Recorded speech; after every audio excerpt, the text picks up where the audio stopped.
Hi guys! Welcome back to my channel, and for today's episode, pag-uusapan po natin is yung GC key. Since ang dami ko kasing namimit dito na mga kababayan natin na yung iba matatagal na, may 5 years, 6 years, 7 years na akong mga namimit na until now ay wala silang idea ano yung GC key, and isa pa, wala silang account.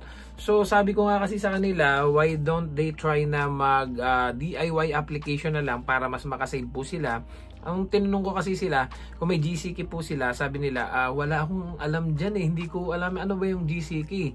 So, nagkaroon ako ng idea na baka sakali, kahit pa paano, makatulong doon sa mga kababayan natin. Para po sa kaalaman ng lahat, ang GC key po kasi, pasimplihin na lang natin guys. Ang GC key po is para siyang email natin. Kung baga, may nagsisend sa atin ng mga messages sa email. Ito naman is from IRCC. Doon natin makikita yung update ng ating mga application. For example, nag-apply ka ng working permit or visa, doon po sila nagsisend ng update.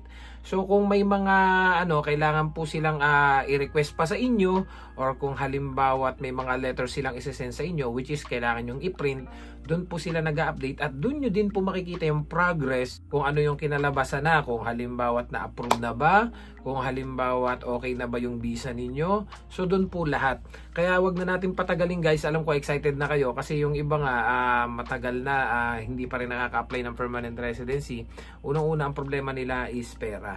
Dahil mahal daw yung babayaran, mataas daw, and then yung iba ay wala pang self-pip. Sabi ko nga sa kanila, dito sa mga kababayan natin na nasa agricultural sector, bago matapos tong May 2025, pilitin nila maka-apply na ng permanent resident dahil ang daming changes ng policy dito sa Canada. So wag na natin patagalin guys, ito ilalagay ko sa screen. So sa mga kababayan natin na gusto makarating dito sa Canada using a study permit, work permit, or express entry, ang good news po is you can do it online. A GC key lets you securely access the Government of Canada's online services, one of which is immigration.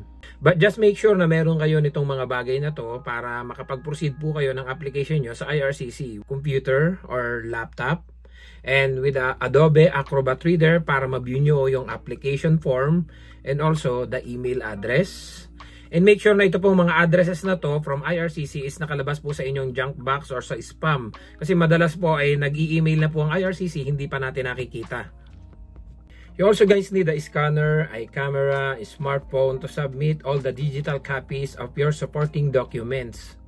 And finally, you need a debit card or credit card to pay your application fees. So ngayon guys, gumawa ko ng video para kahit paano maipakita ko po sa inyo ang kahalagahan ng meron tayong GC key. So nag-explore ako ng konti, and then pinakita ko na rin sa inyo yung mga application na na-submit ko. So ilalagay ko din ngayon guys sa screen. So here we go guys. So ito nga po nakalagay dito, GC key help. You can use your GC key username and password to sign into most Government of Canada online accounts and services. So dito po muna tayo mag-focus guys. GC key is not an account. A GC key username and password can be used to sign into any Government of Canada online account that supports GC key. So malino nga po nakalagay dito. Hindi po porket may GC key account na kayo, buong profile ninyo talagang naka-sign in na po kayo sa lahat, kasi mag-o-open pa rin po kayo dito at mag-fill up sa bawat process na gustong gawin. It's not an account. Once you create a GC key username and password, you still have to register for each online account to match them to your account profile. Mamaya po, explain ko sa inyo to kung ibig sabihin nito.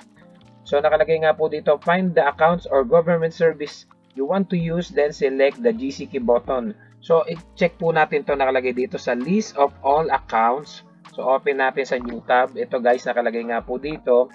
So ano-ano ba yung pinakang purpose ng GC key natin? Bakit natin kailangan ng GC key? So para po maka-access tayo dito sa mga government services na to.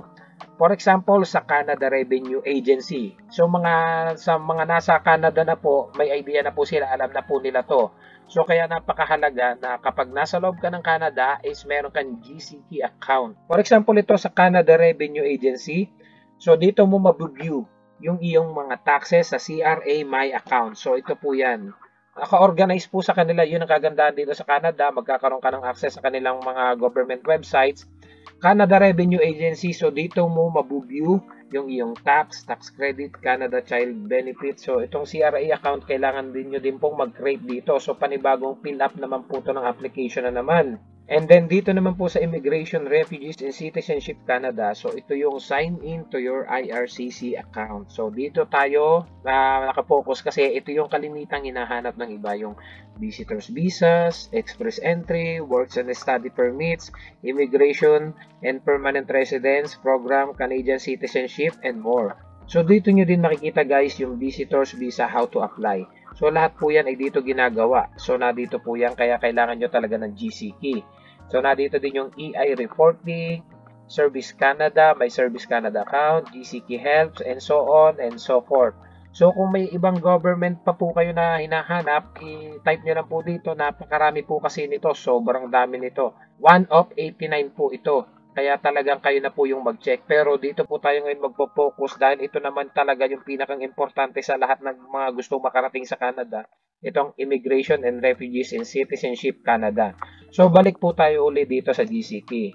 So, ayan na nga po, nakalagay po dito yung list of all accounts. So, for example, you usually only need one GCK username and password to sign in to any government services. Yung pinakita ko nga po sa inyo kanina, yung CRA, yung Immigration and Refugees, yung IRCC. So, for example, create a GCK username and password to register and reserve a campsite in my Parks Canada reservation account. So, basahin nyo na lang guys yung iba dito dahil magpo-focus tayo mamaya kung para saan ba talaga itong GCking ito. So, nandito pa rin tayo guys sa canada.ca dito sa my IRCC secure account. So, pasukin natin guys ito. Nakalagay po dito. Ito yung sign in. So, kapag mayroon ka ng account, dito ka magla-login.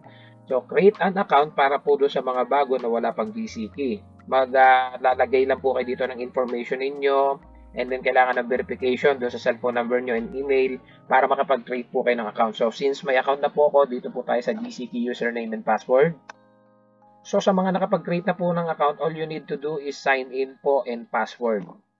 So, magsesend po siya ng OTP sa inyong email, kaya napaka-secured po talaga ng account natin dito sa canada.ca.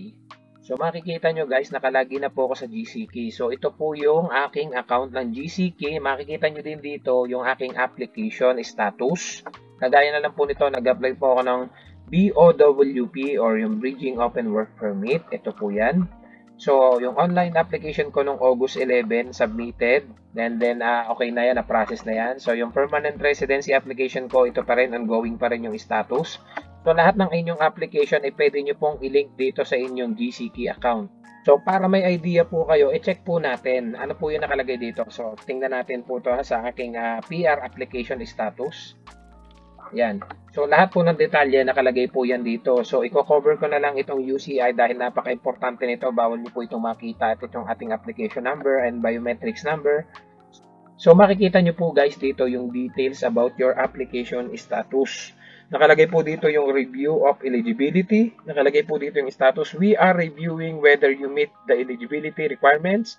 Review of medical results. We are reviewing the results of your medical exam. Review of additional documents.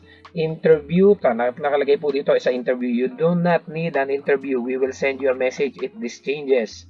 Biometrics, we do not need your fingerprints. We will send you a message if this changes. Background check, we are processing your background check. We will send you a message if we need more information. And final decision, your application is in progress. We will send you a message once the final decision has been made. So, nakalagay din po dito sa messages about your application kung ano pa yung mga kailangan nilang hingin sa inyo. Kung halimbawa kailangan ng mag-medical ng family mo, kung kailangan mo ng mag-biometrics, so padadalang ka po nila ng letter dito. Kung ano pa yung mga kailangan nilang i-submit mo or hinihingi nila sa'yo na documents. Kung kulang ka ng NBI, kung kailangan mo bang kumuha ng bagong etc. etc. etc. So, ito po yun. I-download nyo to. May letter dyan na nakalagay yung canada.ca and then mababasa nyo po doon kung ano yung kanilang inire-request. Pakita ko po sa inyo to dito. View submitted application upload or documents. Nakalagay po dito. So, makikita nyo guys dito, documents submitted by the client. Ayan, na-submit ko na po yung mga hinihingi nila. So, nakalagay po yan diyan. And then, makikita nyo din dito kung ano pa yung ibang optional documents na kailangan nila. So, i-provide nyo lang po yan, i-upload nyo lang po yan dito. Nakalagay dito, apply to come to Canada. So, ito po, makikita nyo lahat dito yung start an application. Kung ano-ano yung mga application na pwede mong gawin. Refugees, apply for temporary healthcare benefit. Citizenship, apply for a research or proof of citizenship. So, dito po kalimitan tayo pupunta sa apply to come to Canada. So once na sinelect nyo po yan, lalabas na po lahat dito ng pwede nyong, for example, visitor's visa, study or work permit, international experience in Canada. So napakarami nyo po pwedeng gawin po dito. So dito nyo din guys sa canada.ca makikita lahat ng iba't ibang program paano kayo makakarating dito sa Canada. So for example, itong jobs. So ibabato kayo niyan pag clinic natin, ayan, pakita ko sa inyo. Ibabato kayo niyan dito sa iba't ibang sites kung saan kayo pwedeng mag-apply papunta dito sa Canada. Nakalagay dito yung find a job, funding for jobs and trainings, hiring and managing employees, starting business, workplace standards. So kung i-click natin guys itong search jobs and apprenticeships job bank, pag clinic po natin yan, ibabato tayo niyan guys dito sa job bank. Kaya doon sa mga nagtatanong po kung legit po ba itong jobbank.gc.ca, ito po yan. So dito po kayo maghahanap ng mga employers sa iba't ibang province and territory dito sa Canada. So, back po ulit tayo, guys, para may idea po kayo. So, pag nag-back po tayo, makikita nyo din dito, Work in Canada. Pag click po natin yan, magkakaroon po tayo dito ng, ito, makikita nyo, find out if you need a work permit, get a work permit, travel and work in Canada as youth. So, sobrang dami pa po, prepare to work. Pero kailangan nyo pa rin po mag-create ng account or sign in. Yun nga po yung sinasabi ko sa inyo na kailangan meron kayong GC key. So, balik pa rin po ulit tayo guys dito sa canada.ca. So, kung kanina, ang pinasok natin is itong jobs and then ibinato tayo niyan sa jobbank.gc.ca. Pasukin naman natin guys itong immigration and citizenship dahil ito nga yung karimitan na hinahanap ng iba paano makakapagtrabaho dito sa Canada. So, explore nyo lang po ito guys. Pag click na po natin yan, ito po yung mga lalabas dito, nakalagay. My application, so dito nyo makikita yung status ng application ninyo kung kayo may planong mag-apply ng permanent residency, working visa, working permit, BOWP, lahat po dito nyo makikita yan. So kung may plano ka mag-visit, i-click nyo po to, basahin nyo, immigrate. Kung may plano kayong mag-work, study, citizenship, so explore nyo lang po ito guys, marami po kayong matututunan dito. So, hope na nakatulong guys itong video to para dun sa mga naghahangad na maka-apply na ng permanent resident. Kasi yung iba po na nakausap ko, kulang sa kanilang pinansyal dahil may sinusuportahang pamilya. Sabi ko nga po sa inyo, magkakaiba tayo ng katayuan sa buhay, ng sitwasyon sa buhay. Meron tayong mga sinusuportahang pamilya sa Pilipinas, may magulang tayong may sakit. Kaya nauunawaan ko po yung iba na until now, ang tatagal na. May mga nakausap po kasi ako nitong mga nakaraan na 5 years, 6 years, 7 years, 8 years na. Until now, hindi pa sila nakakapag-process ng kanilang permanent residence application. Even sila ay qualified. Dahil yung iba pong mga nakausap ko is mga nasa agricultural sector din po, mga farm din po ang trabaho.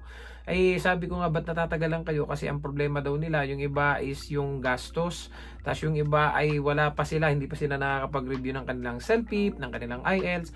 Talagang kailangan mong mag-aral. Pag mag-review kayo sa CELPIP nyo, talagang hindi yan makukuha kung talagang iti-take nyo nang hindi kayo nag-review. Kasi ang ginagawa ko po talaga noon that time is naka-headset ako habang naglalakad, bago matulog, nanonood ako ng mga tutorial sa YouTube. May ginawa na po ako dyan video doon sa mga ang problema nila is English test nila, hindi pa rin sila nakakapasa. Yung sinasuggest ko nga po pagdating sa CELPIP is si Mad English. I-check nyo po yan para sa CELPIP. And then sa pagbubok po ng CELPIP, na dyan din po, ginawan ko na rin po yan ng video. And sa school credentials po, yung pagkuha yung West, ginawan ko na rin po yan ng video.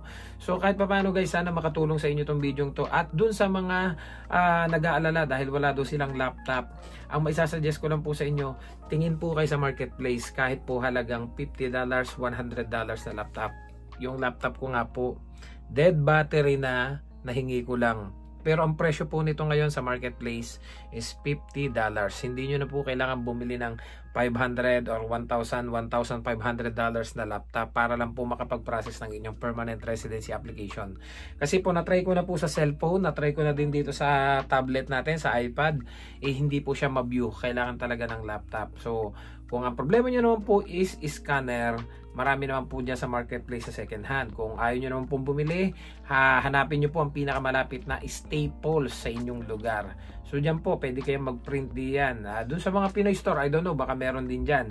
Kung ang problema nyo lang ay pag-print para kasi may mga ilang form na kailangan natin fill upan. Yung iba naman, no need na fill upan. So kailangan nyo lang po talaga is may computer kayo para po ma-view nyo po yung file, yung form na inyong pipilapan. So hope na nakatulong guys itong video to, at kita-kits tayo sa mga susunod pang vlog natin, dahil ginagawa ko yung right now may wino-workout ako yung bridging open work permit, kasi nga po expired na yung work permit namin. So hindi na kami mag-renew ng work permit, instead ay mag-apply po kami ng bridging open work permit. So see you guys sa next vlog. Don't forget to subscribe, like, and share this video para kahit paano may idea yung mga nangarap makarating dito sa Canada. See you guys sa next vlog. I love you all. God bless. Bye-bye.